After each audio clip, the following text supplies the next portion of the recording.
What's up, everybody, and welcome to another episode of Wrestling with Johners.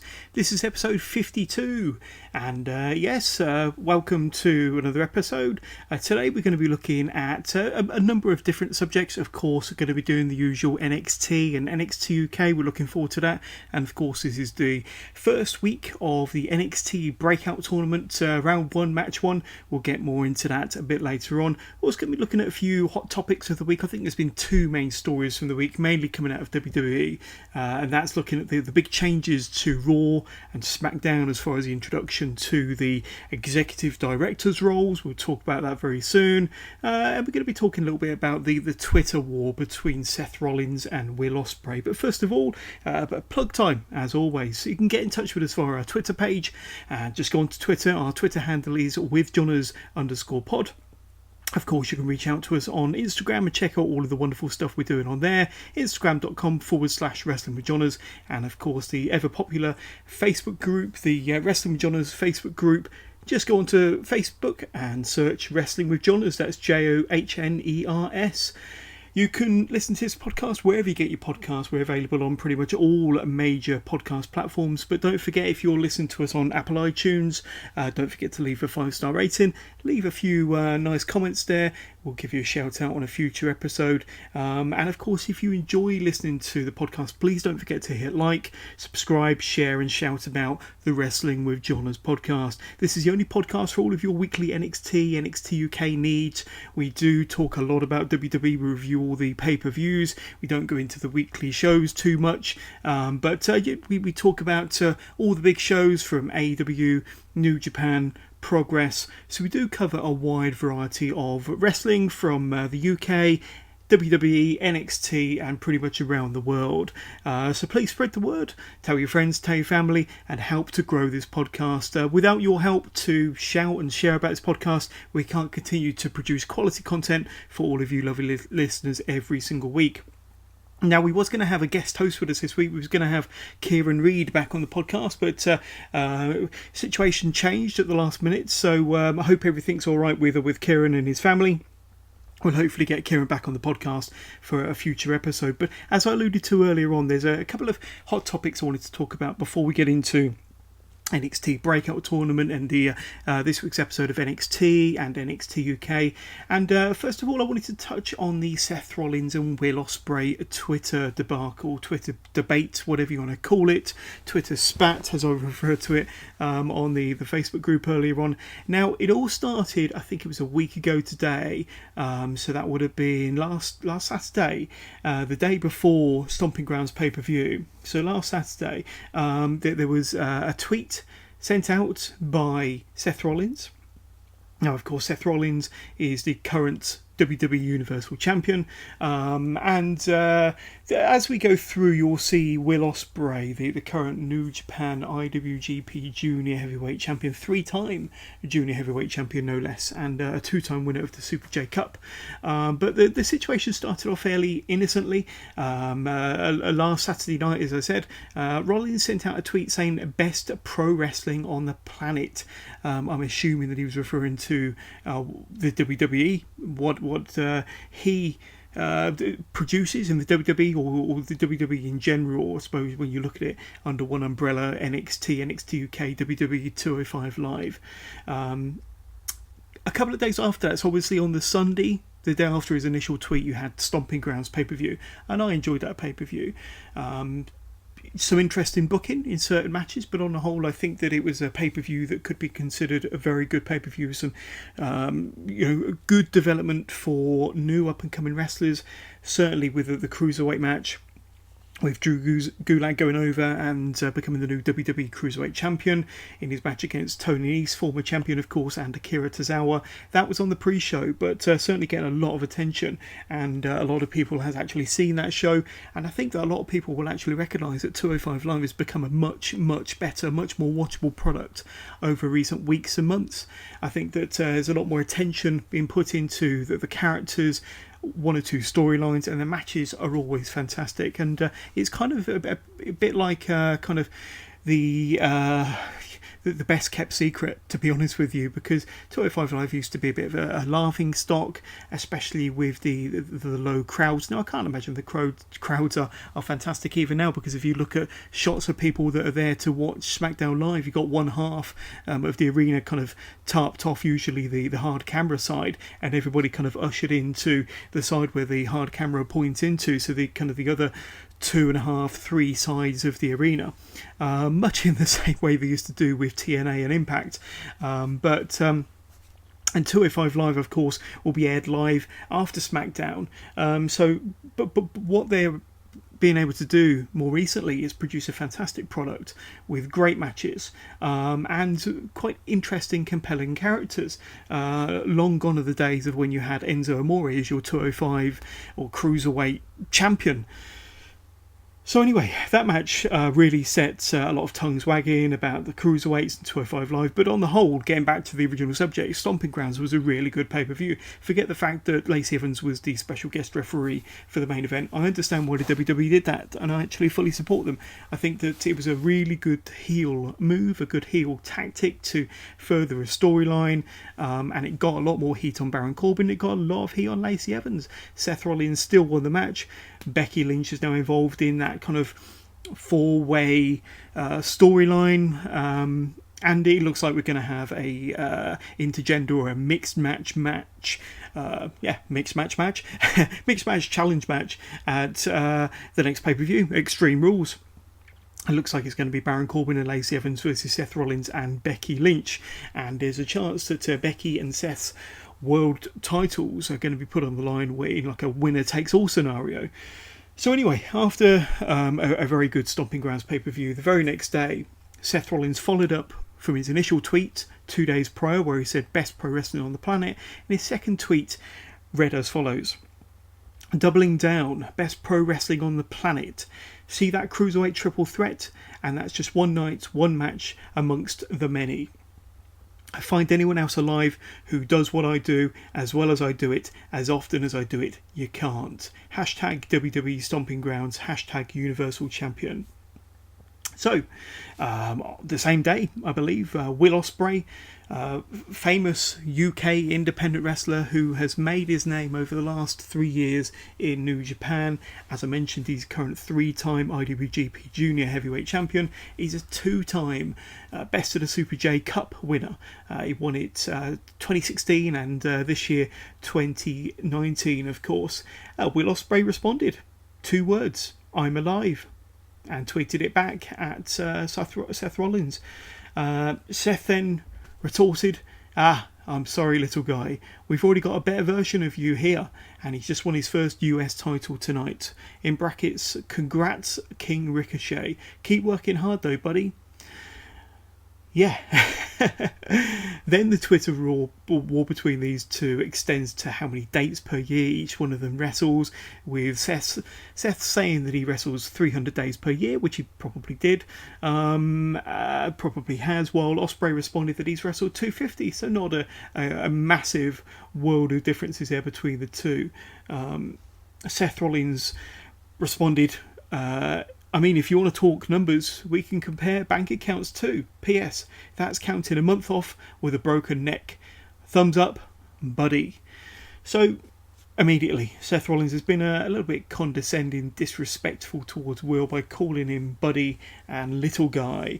Will Ospreay responds again with a tweet of his own.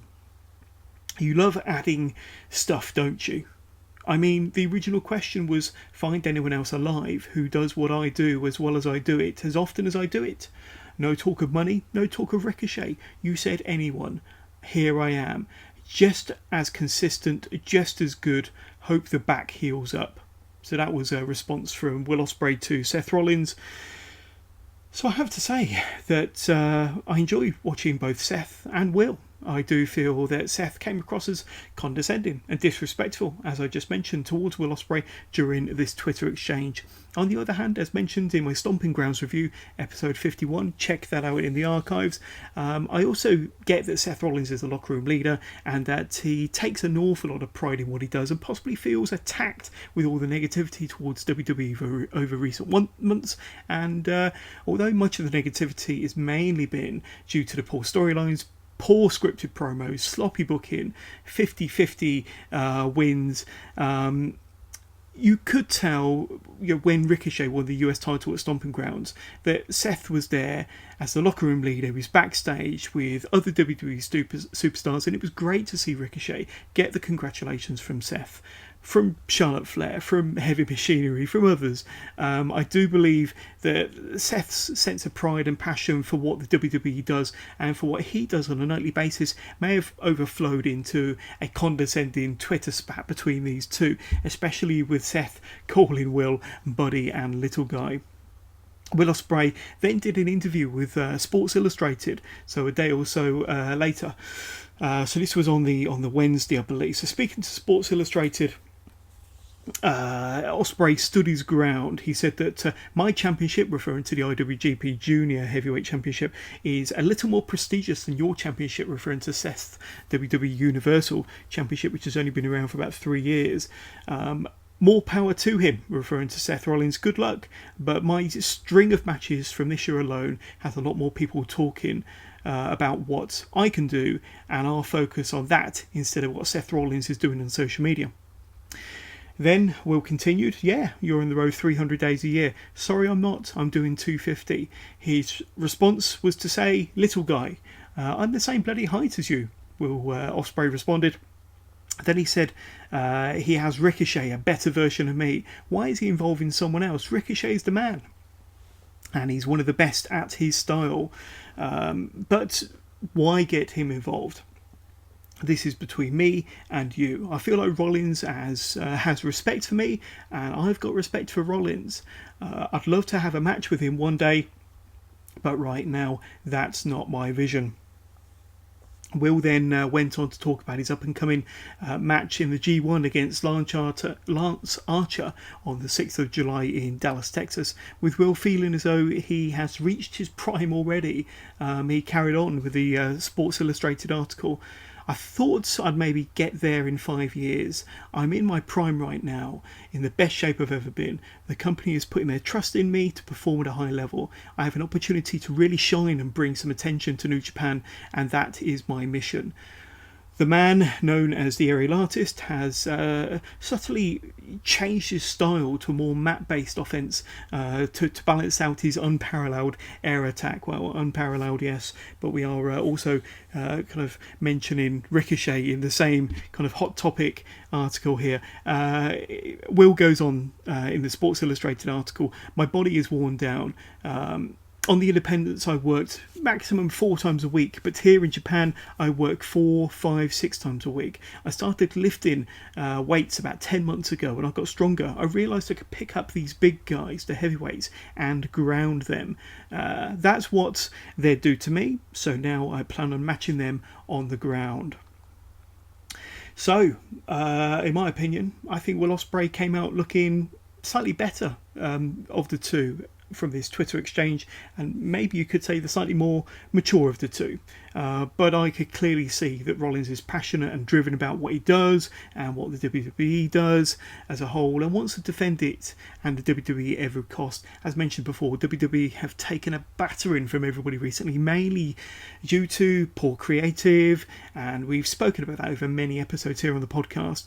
However, much of that could be changing very soon, and we'll talk more about that in the next Hot Topic segment coming up next. But more than anything, couldn't we just kind of fantasy book a match between Seth Rollins and Will Ospreay?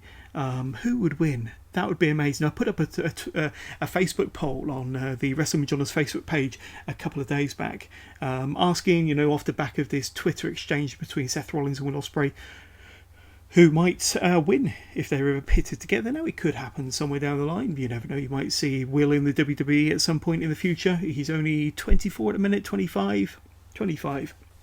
So it's not beyond the realms of possibility that in the next 4 or 5 years he could end up in the WWE. Now, he's certainly not planning to leave New Japan anytime soon. He kind of sees that and openly describes it as kind of the pinnacle of the wrestling business at the moment in terms of the match quality and, the crowds that they garner, and I'd say the rivalries, and that it's kind of more of a serious sports-based federation, wrestling promotion. But just imagine one day, and it's not beyond the realms of possibility. And obviously they've had this exchange now, so they know, they're aware of each other. They know of each other. They know, obviously, that they have respect for one another for what each other's achieved. But there is that sense of rivalry and that sense of competition. And just like, the fantasy booking, will we ever see, for example, New Day versus the Young Bucks? Will we ever see Brock Lesnar versus Matt Riddle? Will we ever see Seth Rollins versus Will Ospreay? Never say never. So, moving on to the second hot topic. And this, on Thursday, there was, I think it was kind of announced by somebody in Sports Illustrated once again, and within kind of minutes it was all around the wrestling world, all around the wrestling community on social media, and that was that the WWE have announced 2 new roles within their kind of creative positions, and that they've announced an executive director for both Monday Night Raw and SmackDown Live. And the 2 names that were brought up, Paul Heyman, who'd be the executive director for Raw, and Eric Bischoff, who will be the executive director for SmackDown. Now, both Heyman and Bischoff have had success with ECW and WCW respectively throughout the 90s. So, 20 plus years ago, 25 plus years ago, these 2 were not necessarily going head to head, but they were the kind of the head honchos, the people in charge of the competition to the WWF, to Vince McMahon at the time through the 90s. Both Heyman and Bischoff joined the WWE in the early 2000s. Heyman as a on-air commentator in 2001. I remember that a fantastic pay-per-view, WrestleMania X7, WrestleMania 17, where it was Heyman and Jim Ross, and it's possibly described as the best pay-per-view of all time, and possibly the best outing from a commentary pairing of all time as well. And I'd back that up as well. I'd support that argument. Then in between 2002 and 2004, Heyman helped backstage with the creative and the storylines and the booking for SmackDown, and was responsible for making SmackDown the must-see WWE program every single week. It was outdrawing Monday Night Raw in the ratings. It was outperforming Raw creatively. And with compelling storylines, top tier stars such as Kurt Angle, Chris Benoit, Eddie Guerrero, to say just a few names. The Tazes of this world. I think, yes, The Undertaker, Brock Lesnar was on SmackDown at the time. So an amazing array of talent between those 2 or 3 years, until Heyman stepped down from his creative role and eventually parted ways with the company in 2006. Of course, Heyman rejoined the company in 2012 as an on-air talent. When he returned, he's only ever really been seen as an on-air talent as the advocate for his client Brock Lesnar, of course, but more recently he's been getting more involved with helping several on-screen storylines, most notably Becky and Ronda and Charlotte's storyline leading up to their WrestleMania match this April, of course. And I know that from reports that Paul Heyman was heavily involved in that creative and that storyline and that booking. We all know that Bischoff was the executive producer in charge of WCW during the 90s when they were on a tear, signing many of the big names from WWF, coming up with the NWO concept, and of course leading WCW into the 83-week winning streak against the WWF during the now infamous Monday Night Wars. Similar to Heyman, Bischoff has had an on-screen role between 2002 to 2005 with the WWE. But this will be their first the first time that these 2 former enemies, competitors to the WWF, competitors to Vince McMahon, will be joining Vince in a senior creative role. So we've seen the 3 of them on an on-air capacity, but we've not had Heyman and Bischoff in an official behind-the-scenes creative role, in a senior role, and they will be in a senior role. So what I want to do is I just want to read the kind of WWE.com post that was put out there on Thursday, and this, along with the Sports Illustrated breaking news alert, kind of got everybody excited for these roles. So from the WWE.com website, it says WWE has named Paul Heyman as Executive Director of Monday Night Raw and Eric Bischoff as the Executive Director of SmackDown Live, newly created positions reporting directly to WWE Chairman and CEO Vince McMahon.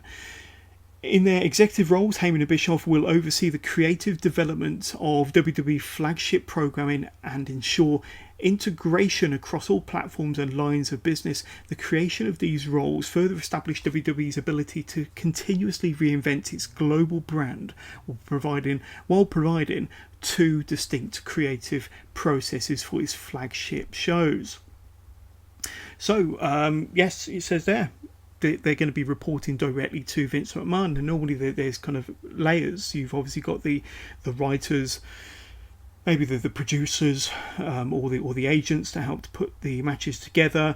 You've got Kevin Dunn, who's one of the executive producers, tends to work in the truck. You've got Vince McMahon, you've got Triple H and Stephanie, and I don't think Shane's in so much of a creative role. He's more of a kind of an on-screen personality nowadays, but there's all these layers. But it looks like they are going to be put in charge of creative for their respective shows. So Heyman in charge of Raw, Bischoff in charge of SmackDown, and I'm assuming that they will each have a team of writers coming up with the storylines, hopefully kind of integrating and collaborating with the talent, with the wrestlers and with the agents, so that they can kind of be that final kind of green light, and maybe also the person to give the direction and give the focus and to give the kind of overall creative focus, vision, I suppose, for want of a better word, for how they want their respective shows to go. And you're possibly even going to get a bit of competition between the two brands. I mean, Heyman is a very, very competitive guy. We know that from his ECW days and the work that he did with WWE, as mentioned, more in a creative role, more in an on-screen talent role. We know how competitive Bischoff is, from the legacy that he left behind with WCW, whether it was a good legacy. It certainly was a fantastic legacy when the NWO came along and they had that hot winning streak and Bill Goldberg tearing through the talents and the outsiders coming in to disturb, upset the apple cart with Nash and Hall and Hogan turning heel. All of that went over many, many years, that basically put the WWF on the verge of possibly going out of business during that kind of mid to late 90s period where WCW was on such a hot run.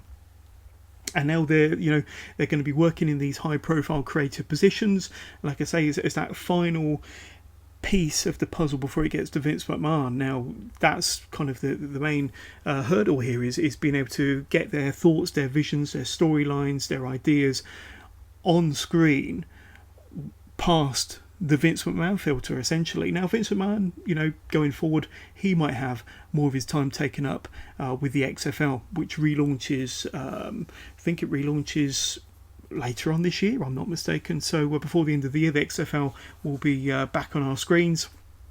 You've already got Bruce Pritchard there, who was kind of one of Vince McMahon's right-hand men in the late 80s and through the 90s, and into the 2000s in his various stints. I know that he's had about 23 years all in all with the WWE alongside Vince McMahon. He's rejoined in kind of high-profile creative position.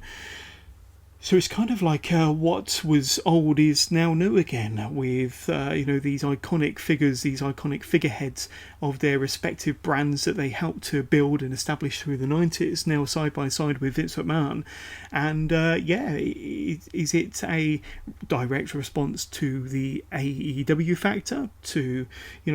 Could it really be McMahon, Bischoff and Heyman against their competition, as they see it nowadays, the Bucks, Cody and maybe Omega in their executive roles with AEW, and Tony Khan can be added into that mix as well. So it's all very interesting, but I think it's a good thing. I mean, there's been a lot of debate about whether it's a positive thing, whether it's the right thing to do, whether it's a positive thing to do. I personally believe it is. I think that Vince McMahon, what he needs to do is he does need to take a little bit of a back step, and of course you've got another very creative mind in there with Triple H, who helps out in the live production of Raw and SmackDown when he's not being the figurehead of NXT, which we all know is an amazing product. And I think that with this kind of really very, very talented creative team that they're building now behind the scenes, there's no reason why the product won't continue to improve. That the storylines should improve from now on. Will it give the talents, the lesser used talents, more opportunity? Will we see more of the Bobby Roodes, the Chad Gables, the Buddy Murphys, the Mustafa Alis? Will we see all these wrestlers that haven't been utilised so much in have more on-screen presence? I mean, one thing I was very pleased, and I said this to Tommy from Watch Along Wrestling, who was my guest host for episode 51, the Stomping Grounds pay-per-view review, is I said that it was great. The Stomping Grounds pay-per-view was great to kind of give us more of a spotlight on Heavy Machinery, who I thought looked great, even in defeat against Daniel Bryan and Eric Rowan. I thought the cruiserweight match that unveiled some potential new superstars that shone a spotlight on them and kind of made them not just for that night but going forward, people are going to be more familiar with Drew Gulak and Akira Tozawa and Tony Nese because of the quality of that match. And I think, of course, the proof is in the pudding. We'll have to see. But I'm optimistic to see how this goes. Now, there's been reports recently that they've already started in their new roles. And they were backstage this past Monday and Tuesday, kind of just getting to grips with what their role might be, and from this Monday and Tuesday they'll be in the driver's seat, so it'll be interesting to see what changes are made. It may not be evident straight away, it may take a few weeks or maybe a month or two for things to bed in and for the storylines to develop, and but even more recently I think that the WWE product has got a little bit more intriguing, a little bit edgier as well. I mean, how many times did they use the word ass during the Stomping Grounds build-up and pay-per-view? And so, yeah, maybe they're kind of thinking, well, yeah, we need to start evolving now, and we need to start showing off what talent we have. They have the most talented, stacked wrestling roster of any wrestling promotion in the history of wrestling. When you look at what they've got in developmental, what they're presenting to us on a weekly basis in NXT and NXT takeovers and on the NXT UK brand, 205 Live each week on Raw and SmackDown, you've got over 200 wrestlers on the payroll to the WWE, and they've snapped up so much indie talent, so many top names from the indie circuit, and we'll be talking about some of those in the next few weeks when we get stuck into the NXT BreakOut tournament, which first round this week, and we'll be talking about that, of course, very soon with the first match. But now we need people that can take a little bit of the load off of Vince McMahon and start making some of the bigger, tougher decisions, and start, giving the fans a little bit more about what they want, and yes, still cater to the PG audience, but also cater to the hardcore fans that are gonna buy pay-per-view, tickets, gonna subscribe to the network, and are gonna buy, a seat in their arena shows or in their pay-per-views or in their WrestleManias. And if you don't cater to the hardcore audience, the audience that's going to pay for the product week in, week out, then you will lose that audience to the alternative. There we go. So we've spoken about the Twitter war between Seth Rollins and Will Ospreay. We've spoken about Heyman and Bischoff in their new executive director's role. It's all very, very exciting. And yes, it certainly makes me quite excited for the future to see what is around the corner for wrestling in general. Isn't it a great time to be a wrestling fan right now? Let's have a look at more wrestling. So As always, every single week I review the weekly NXT and NXT UK shows that are presented to us on the WWE Network. And let's get stuck into this past Wednesday's NXT UK. And of course it was filmed, they filmed a few weeks worth of the NXT UK TV product at the Download Festival, so the music festival in the UK. And yes, many of my Wrestling with John's listeners were there and kept me updated throughout the 3 days about what action was going on in the NXT and NXT UK ring under the shelter there at Download. And unlike this weekend where it's blazing hot sunshine, 30-degree weather, and you've got Glastonbury just down the road from where I live, a couple of weekends ago during Download, it was torrential rain and not very nice conditions at all. So this week's show starts with footage of Travis Banks getting ready for his main event match later on in this episode when he takes on Walter in a one-on-one match for the WWE UK Championship. Banks states that tonight the Kiwi Buzzsaw is prepared to take on Walter. Let's hope he is. The first match of the evening is Mark Andrews versus Joseph Connors. So about 4 minutes into the match, Andrews gets a 2 count from a standing moonsault. Connors hits a buckle bomb and a front face slam for another 2 count of his own this time. Andrews then turns an attempted suplex from Connors into a stun dog millionaire. Pretty sweet move before going up to the top turnbuckle to deliver his trademark shooting star press. He hooks the leg of Joseph Connors, gets the 1, 2, 3. So I thought this was a pretty good opener, to be honest with you. I quite like Mark Andrews. I'm a bigger fan of his wrestling than I am his character. He hasn't really got much of a character as far as I'm concerned. I kind of like him when he's with Flash Morgan Webster. I think that tag team shows a lot of promise if they continue to tag together, and I think the Flash kind of brings a little bit more of the personality to that duo. But I am a fan of Mark Andrews, don't get me wrong. Joseph Connors, I've said before on this podcast, he needs a bit more character development, and they've tried with backstage promos and vignettes, and his character isn't quite coming across. It should be menacing, it should be moody. He just doesn't quite have that kind of dark, menacing heel presence from what I can see at the moment, so a little bit more work to be done there. But it wasn't a bad opener, to be honest with you. The match picked up towards the end. Give that much some of your time. I thought it was all right, a good opener, and the Download crowd seemed to enjoy it anyway. Then we see the Imperium stable, Imperium, yes, get it right, John, getting Walter ready for his championship match later on against the Kiwi Buzzsaw. Then we see the Hunt, the tag team comprised of Primates and Wild Boar. They're kind of going schizo, they're going crazy after their loss to Gallus last week, and they're going crazy kind of out in the field, backstage somewhere, Download, before Dave Mastiff comes up. He approaches the Hunts to effectively join forces with Primate and the Wild Boar for a future match with all 3 members with the Gallus stable in the coming weeks. And that match was announced it's going to take place next week, so we'll be covering it right here on the Wrestling with John's podcast next week. Then we see the grizzled young veterans Zach Gibson and James Drake that come out onto the rampway. They tell the fans at Download that they will not be appearing in a field full of dirty, sweaty goths.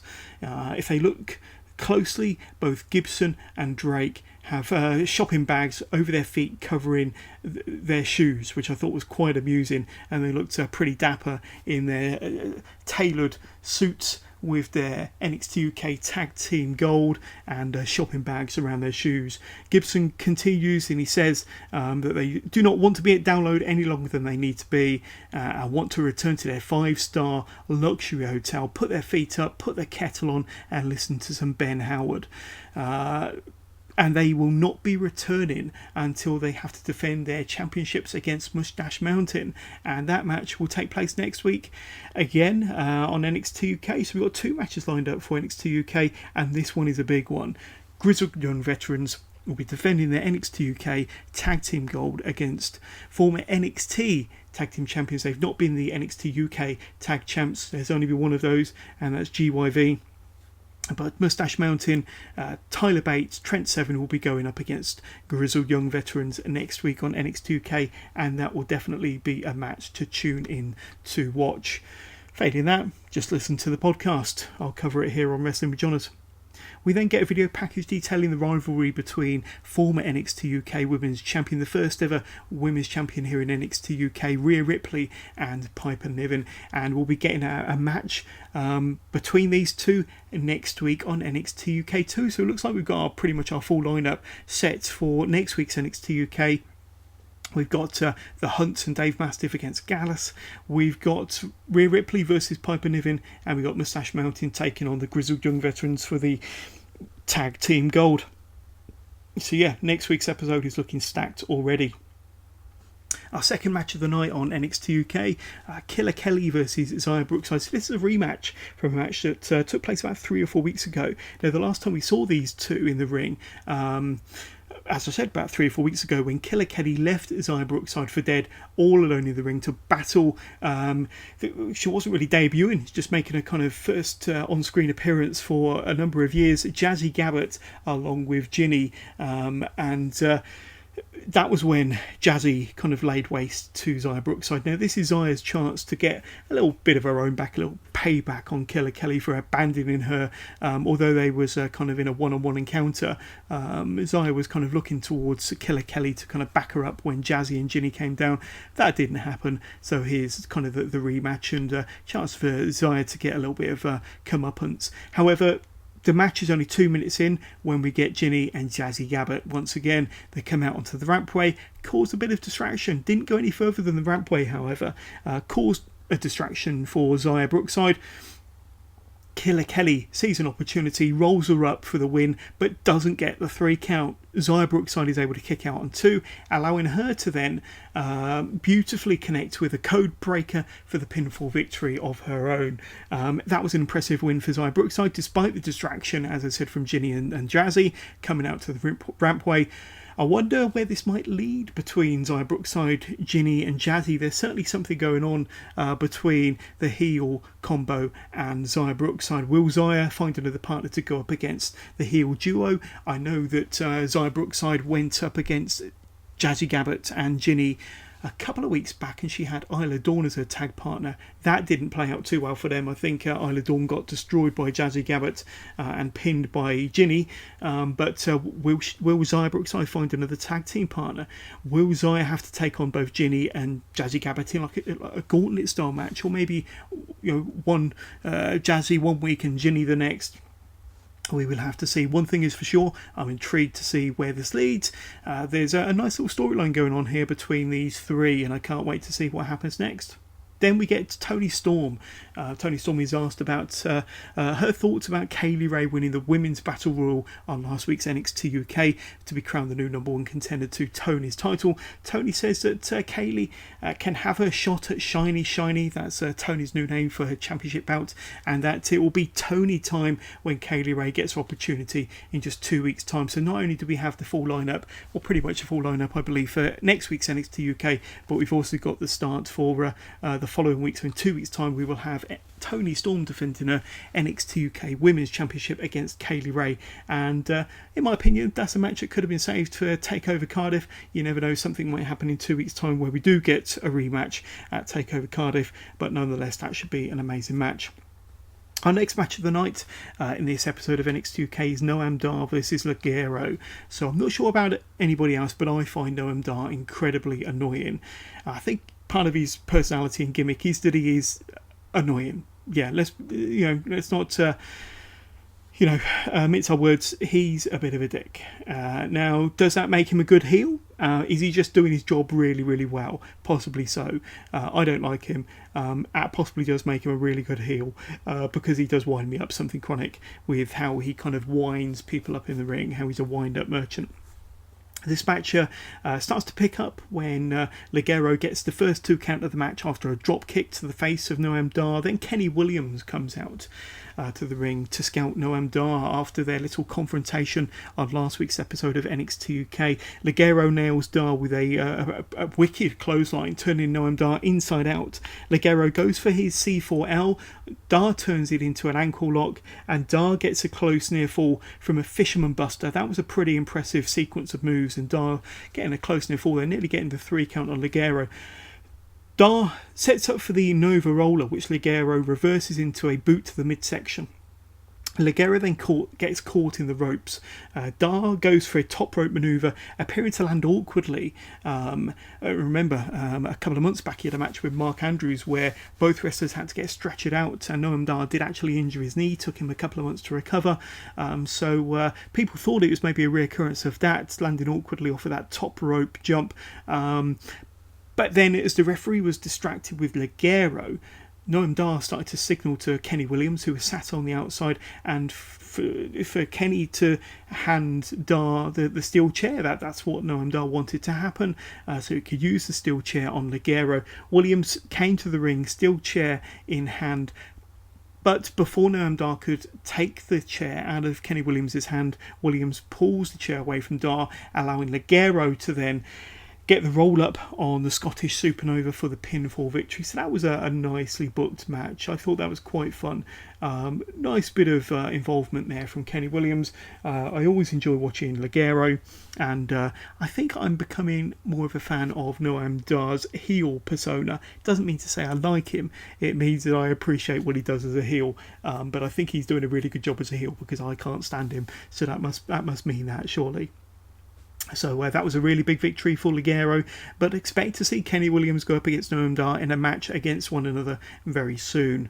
Then we're on to our main event, Travis Banks versus Walter, and of course Walter is the WWE United Kingdom champion, and it's for Walter's gold. So Travis looks ready for his championship match, and remember that Banks earned his title shot against Walter by beating 3 other wrestlers in a fatal 4-way number 1 contenders match a few weeks ago, and how he has to go up against the man who defeated Travis Banks for Travis is a former Progress World Champion, and he has to go up against the man who took the Progress World title away from him, the Ring General, current Progress World Champion, current WWE UK Champion, the leader of Imperium, Walter.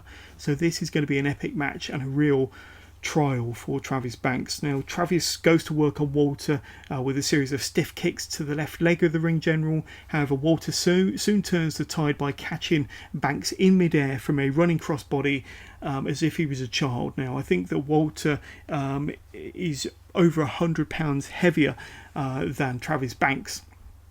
2 different styles of wrestlers, of course, but with Walter catching Banks from the running crossbody, this allowed Walter to bend Banks. He put him over the top turnbuckle, and this is one of his moves. You may have seen him do it against Pete Dunne at TakeOver New York, WrestleMania weekend, of course, where he just literally bends his opponent's back across the top turnbuckle.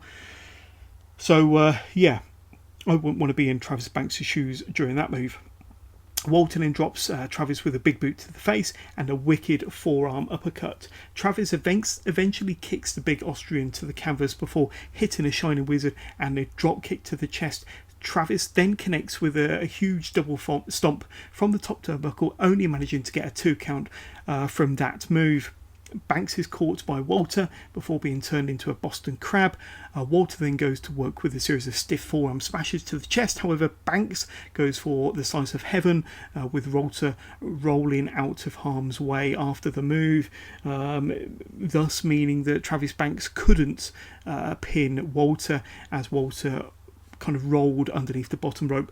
Walter then gets tied up in the ropes before Banks drop kicks Walter to the outside and then follows up with a really impressive dive through the ropes onto Walter on the outside to really loud NXT chants. So at this point the fans are thinking that Travis Banks has got a chance. Still on the outside, however, Walter kind of gains control of the match very, very quickly with a huge chest chop, or a chop to the chest. Now Jack Stars has probably still got the handprint the outline of Walter's handprint from Walter's debut a few months back. And the Kiwi Buzzsaw suffered one of those chops here outside the ring. So with the Kiwi Buzzsaw doubled over in pain, Walter saw the opportunity, picks him up and power bombs the Kiwi Buzzsaw onto the ring apron before rolling Banks back into the ring, delivering a second power bomb, this time in the centre of the ring. Walter putting his full body weight onto Travis Banks as he covers for the pinfall victory to retain his WWE UK Championship. So that was a tough match. You could see that Walter went through the ringer in that match and suffered just as much as Travis Banks, but it was Travis Banks on the losing end. Walter retains his championship. That was an excellent main event. No outside interference, just really good action. Now, since Walter's joined the WWE or NXT UK in particular, I've seen him in a few good matches. Definitely his match against Pete Dunne at TakeOver New York. Walter had a tremendous match against Jordan Devlin. I think it was just after WrestleMania, so I think that might have been actually filmed at Access on the Monday after WrestleMania that aired a few weeks later. So that was an epic match, and this match here against Travis Banks was also very, very good. Now I've got my kind of brain working overtime trying to figure out who might be Walter's opponent at TakeOver Cardiff. Honestly, I'd love it to be Pete Dunne in a rematch. I think he's kind of like still the only credible contender, possible opponent to Walter's crown. If it were to be anybody else, yeah, maybe Jordan Devlin in a rematch, because Jordan Devlin's match against Walter, although Walter was the champion at the time, was a non-title match. And maybe, give Travis Banks a chance. Could it be a four-way? Walter, Pete Dunne, Travis Banks, Jordan Devlin? I would not be disappointed if it was, but any combination of those four men, or any combination of the three contenders going up against Walter, will be a fantastic match at TakeOver Cardiff. So, let's have a look at NXT. Once again from this past Wednesday, just take a sip of water. And the show starts with a video package highlighting the big feud leading into tonight's main event between Shayna Baszler and Io Shirai for the NXT Women's Championship, inside of a steel cage, ladies and gentlemen, inside a steel cage. Shayna says that she respects Io's fighting spirit, but she'll never respect Io's dumb decisions. Tonight we'll see the beginning of the brand new NXT BreakOut tournament, pitting 8 of the brightest new signees to the NXT brand from over recent weeks, and the 8 participants, as I highlighted, I think I went through this episode 50 as a matter of fact, but the 8 participants are Jordan Miles, formerly ACH, from the kind of indie scene, American indie scene, Boa, who is one of the Chinese contingent who signed with NXT around 2016, 2017, so a big dude. Cameron Grimes, the former indie wrestler, Trevor Lee, of course. Isaiah Swerve Scott, formerly Shane Strickland, who I've got him pegged as my favourite for the tournament. And Dexter Loomis, the former Sam Shaw from TNA and Impact Wrestling. Bronson Reed, who's a big dude from Australia, I believe. He's a proper heavyweight out of the bunch. I think he weighs in at about 350 pound. We got Angel Garza, formerly Humberto Garza, actually the cousin of Humberto Carrillo and a member of the famous Garza wrestling family. And we got Joaquin Wilde, formerly DJZ from TNA, Impact, and now part of the NXT brand. So the tournament brackets are as follows. Dexter Loomis will be taking on Bronson Reed. That'll be a tough, hard-hitting match for sure. Isaiah Swerve Scott, my favourite for the tournament, will be taking on Cameron Grimes. The two big name from the Indies squaring off in the first round there. Angel Garza versus Joaquin Wilde, and Jordan Miles, former ACH, versus Boa. So the first round kicks off on this show, and the first match of the first round happens now. Joaquin Wilde versus Angel Garza. So we hear a pre-match promo from Wilde. Joaquin Wilde, who said that he nearly died in 2017, ruining his perfect six-pack as he showed off kind of his midsection with a massive scar pretty much from top to bottom. I think he goes into detail about how that happened on the WWE PC YouTube channel, so check that out. But he's here in NXT to make a big name for himself. Angel Garza gets a big reaction as he comes out, and after pointing to a fan in the front row, signalling for a high five, only to fake the fan out instead, ducking the high five and then choosing to kiss the hand of a lady in the front row instead. So that was quite fun. Angel Garza is said to be, as I said, a cousin of 205 Live superstar Humberto Carrillo. However, he's more familiar to those who might recognise his surname, of course, coming from the famous Garza wrestling family.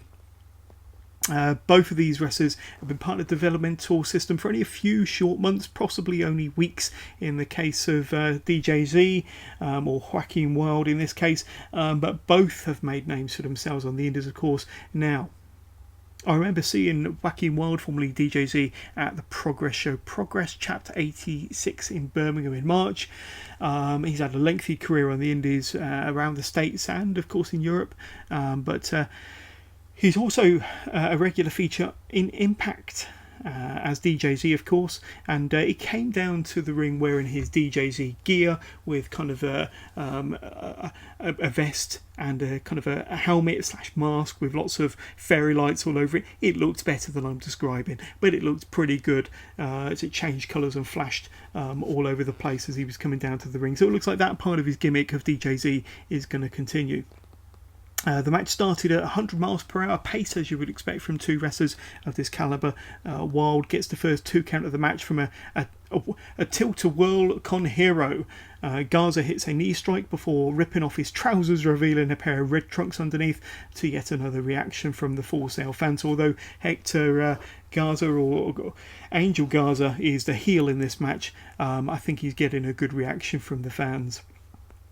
Appearing a little bit cocky as well, but decided not to hook Joaquin Wilde's leg on any of his covers, which may not bode too well for him in the future. Garza applies a straitjacket manoeuvre, which Wilde was able to reverse into a straitjacket of his own. So tit for tat there. Wilde gets a 2 count of his own after some more innovative offence, followed by a dive through the ropes from the ring apron onto Garza on the outside, with Wilde landing perfectly on his feet. That was another highlight of this already explosive match. So to describe that move a little bit better, you know when Sami Zayn used to kind of run on the outside and then through the turnbuckles to catch his opponent with a tornado DDT on the outside? Well, it was similar to that, but it was running across the ring apron through the turnbuckles and connecting with a dive on the other side.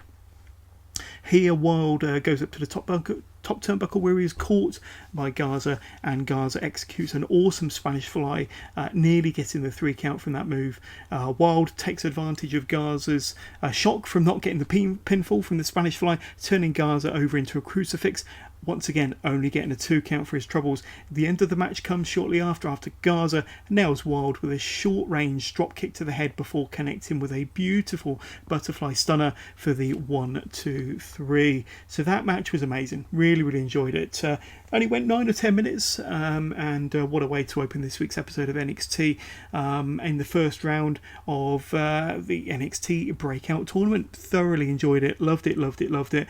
And if that's a sample of how this BreakOut tournament is going to go, then give me more. Can't wait for more matches. I think we're going to get the other first round matches in the next 3 weeks, then it will go to the semi-final matches and then the final. So it's going to take a couple of months to complete this tournament by the looks of it, with the winner of the BreakOut tournament getting an opportunity to have a shot at any NXT title. So it could be the North American Championship, it could be Adam Cole's NXT title. We then get a video package about Kushida, with Kushida telling us that the best in the world are right here in NXT. And I'm inclined to agree with him there, and that he wants to face everyone and every superstar. My thoughts on Kushida. I think he's been absolutely fantastic. We've seen him in a couple of matches against Drew Gulak, and he's been on the winning end in both of them 2 matches, both very, very good NXT TV matches. His debut was against Kazuya Sono. Once again, another fantastic match. Kushida has not been on the losing end in any of his encounters. And I think, he's got a promising future. He's got a good look. He's got a good entrance. He's got some good moves. Put him with the right opponent. I think you've got dynamite, definitely. So then we get a little video package from Damian Priest, and Damian Priest tells us that unlike everybody else around here in NXT, the name Damian Priest will live forever. We shall see if that is the case. I did quite enjoy his debut a couple of weeks ago. Then we get a match pitting brand new NXT Tag Team Champions, the Street Profits, against the Forgotten Sons. So this is the first time that we've seen the Street Profits since they won the Tag Team Championship, that classic 4-team ladder match at TakeOver 25, where Montez Ford and Angelo Dawkins wrestled an outstanding match. And I think, it was an all-round brilliant performance from all 4 teams, with the Profits coming out on top. So this match here between the Profits and the Forgotten Sons was originally going to be a non-title match, but the Profits decided to put their titles on the line. The Forgotten Sons starts with blistering pace, with Blake hip-tossing Cutler, so hip-tossing his own partner into Montez Ford, who was draped across the second rope and got a 2 count from that exchange.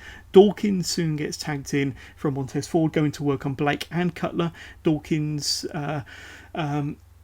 hits Cutler with a spinebuster, allowing Ford to jump to the top turnbuckle to nail one of his patented frog splashes, coming down with an almighty frog splash. But as Ford goes for the cover, Jackson Riker grabs hold of Montez Ford's leg, dragging him out of the ring, immediately getting the disqualification win for the Street Profits and the disqualification loss for the Forgotten Sons. So Jackson Riker getting his own team disqualified there by getting involved. All 3 members of the Sons then go to work on Dawkins and Ford, only for Lorcan and Danny Burch to run down to the ring to make the save.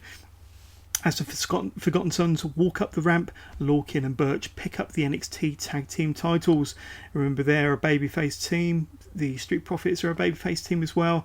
But Burch and Lorcan have the NXT titles in their hands. They eventually hand them over to Dawkins and Ford, but not until Danny Burch tells them that these titles belong to the Profits for now. But remember that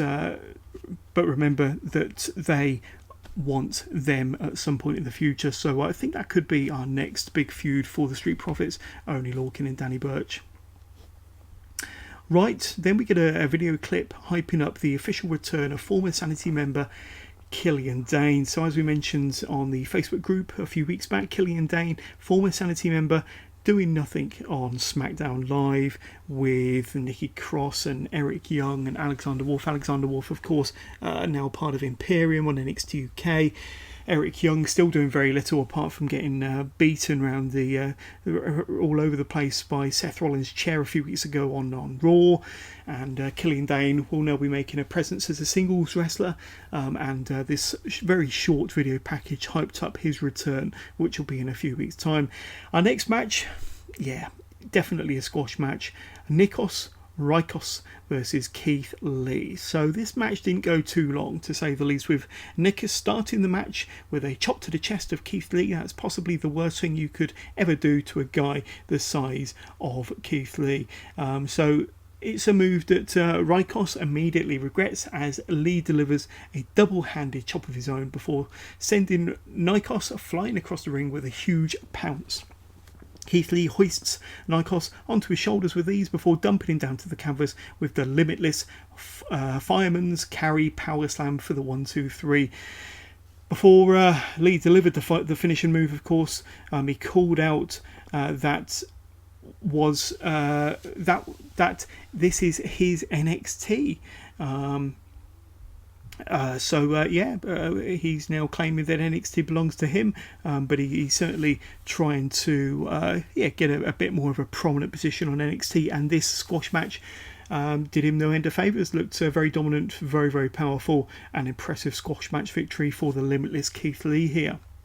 We then see clips of from Adam Cole in his celebration tour, showing footage of Cole at Download over here in the UK, speaking to Corey Taylor from Slipknot before heading back to the US, stopping at a diner called Gargano's, which I believe is the family-owned business, family-owned diner run by Johnny Gargano's parents. So we'll probably see part 2 of this Adam Cole celebration tour next week, which should possibly be quite interesting, as it might involve Johnny Gargano's parents or their diner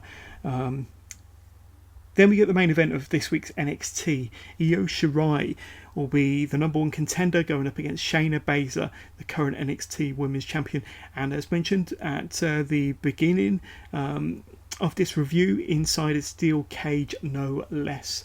Now, in the build-up to this match, we've seen Candice LeRae and the other horsewomen get involved with kendo sticks, steel chairs, outside interference from all members. We saw Io Shirai go down at the hands of Shayna at TakeOver 25, thanks to Shayna's inevitable coquina clutch. However, after the match, Shirai went crazy after TakeOver 25 and hit Shayna with several very, very hard kendo stick shots, finishing with a moonsault and a second moonsault with a steel chair pinned to her chest as she landed on the champ. That looked painful, but here we are inside a steel cage. So this match has been put inside of a steel cage, no less, to keep out any outside interference, but also plays in the favour of the champion, harking back to her success and her MMA days. Her success in the octagon, of course. So Shayna definitely looked, the match to her opponent, using the cage to her advantage almost immediately, while hitting Shirai with body shots and punches to the back of the Genius of the Sky. Shirai gets in some offense, hitting the champ with repeated drop kicks to the body, with Baszler being pinned up against the cage this time before getting a 2 count from a German suplex. Shirai gets in some double knees in the corner before heading to the top of the cage, just being caught by Shayna, throwing Shayna to the canvas from the top. Shirai was quick to get back up, this time bringing Shayna back down to earth herself with a German suplex from the second turnbuckle, which looked very, very impressive. Marina Shafir and Jessamine Duke then come down, racing down to the ring. Baszler applies the Karafuda clutch to Shirai. However, Shirai kicks the cage door in an attempt to free herself, but in turn the cage door decks the referee on the outside and knocks the referee clean over, not to be seen again. Shirai then scales the cage, only to be met by Marina Shafir on top of the cage, who pulls Io hard down onto the edge of the cage. So you've got Io Shirai kind of just dangling there, her body over one half, her legs over the other half of the cage. Candice LeRae runs down to assist Io. Remember, these two are friends, with Duke helping Shayna to her feet inside the ring. Then, in a true Mamma Mia moment, Candice LeRae at the top of the cage dives from the top of the cage, crashing down onto Jessamine Duke with a flying crossbody from the top of the cage down to Duke in the ring. That was a Mamma Mia and a OMG moment there. Then, in another holy shit moment of the night, Io Shirai recovers enough to execute her moonsault from the top of the cage. So now we get a moonsault from the top of the cage from Io Shirai onto Shayna Baszler back inside the ring. There's loud NXT chants from the Full Sail crowd after them two spots. Shirai very nearly exits the cage through the open door, but Baszler clamps on the Karafuda clutch once again, this time underneath the bottom rope, preventing Io Shirai from exiting until Io is able to grab hold of the cage that was previously kicked open, knocking the referee down from earlier on in the match. This time Io slams the door backwards onto the head of her opponent. However, in doing so, she knocks Baszler out, or knocks her silly, causing Baszler to not only release her hold from Io Shirai, which I think was the intended purpose from Shirai in the first place, but so much so that Baszler was actually knocked out of the ring, falling out of the ring to retain her Women's Championship. Wow, so another amazing match that had everything in it. It had drama, action, amazing dives from the top of the cage, a moonsault from the top of the cage, but that wasn't the end. As in, in another shocking moment, as if you didn't have enough drama in this match, Io Shirai then attacked Candice LeRae from out of nowhere. So one moment these two are friends, are buddies. Candice LeRae has kind of been by Io's side for the last few months and has been there in all of her encounters with the horsewomen and with Shayna Baszler in particular to help her, but Io attacks Candice LeRae out of anger, out of frustration. She then punches and kicks Candice, and for a moment you kind of think that Io Shirai appears remorseful for her actions. That was until she goes back out the ring and grabs the steel chair from underneath the ring to add further punishment to Candice with a series of steel chair shots before delivering a brainbuster onto the setup chair in the middle of the ring. Candice LeRae gets dropped on her head on the steel chair, and as the ringside, the fans at Full Sail boo Io Shirai quite heavily. Shirai says that she doesn't need friends, and there we have it. Io Shirai is now a heel. She's not the NXT champion. She lost once again to Shayna Baszler in this really, really dramatic and exciting steel cage match. Hell of a match. Wasn't expecting the heel turn, but some great action. So a brilliant, in fact, an excellent episode of NXT, from the opening match with Joaquin Wilde and Angel Garza through to the dominant squash match from Keith Lee in this excellent main event, and the heel turn to cap it all off. A really good episode of NXT, a really good episode of NXT UK. You're not going to be too far short of excellent with any of these two shows. They're only an hour a piece, so definitely worth your time. If you haven't started watching NXT UK yet, you've got to watch NXT UK. It's up there with NXT and 205 Live and all kind of the best parts of WWE at the moment. It's right up there. NXT, I would say, is the cream of the crop, the number one show to watch on a weekly basis. NXT UK isn't too far behind. And if you want an introduction to what NXT UK is all about, then watch NXT UK Takeover Blackpool from January. Hell of a show, hell of a main event. So, that pretty much sums up this episode of the Wrestling with Johners podcast. Like I say, really good episode of NXT UK, really good episode of NXT. At the beginning of the show, you heard my thoughts on the Will Ospreay and Seth Rollins Twitter exchange and the new Raw and SmackDown executive directors roles for Paul Heyman and Eric Bischoff respectively, and we look forward to seeing some really fun and exciting changes to the main product, the main roster product, in the weeks and months to come. I certainly hope so, and we'll keep you up to date here on the Wrestling with Johners podcast. So that's pretty much it for another episode.